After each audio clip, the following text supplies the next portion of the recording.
82 anos, mas não lembra do que viveu nesse tempo. E também não pode participar da vida da família. Ela depende de ajuda até para se alimentar. Maria tem Parkinson avançado, o que atrofiou os músculos. A idosa sofre de esquizofrenia também.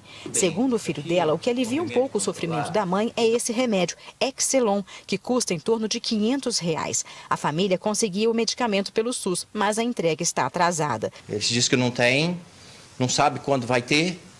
E ainda disse para mim que se chegar, vão dar o do mês que vem. Segundo o médico, o que pode ocorrer com a sua mãe se ela ficar muito tempo sem esse medicamento? Ela pode morrer de tanto gritar dia e noite, porque ela tem esquizofrenia, entendeu?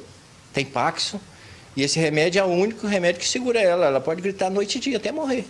Pode pular da cama, quebrar o fêmur. Além do remédio, Maria precisa de uma dieta especial que o filho tem conseguido com dificuldade. Até a água, se ela ingerir, ela pode engasgar e vai no pulmão e é fatal.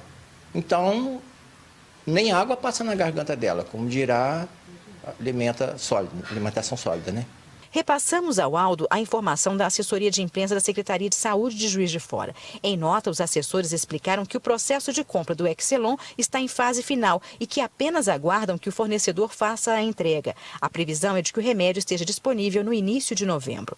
Eles acham que estão fazendo favor para a gente. Eu acho que um mandato judicial tem que ser cumprido.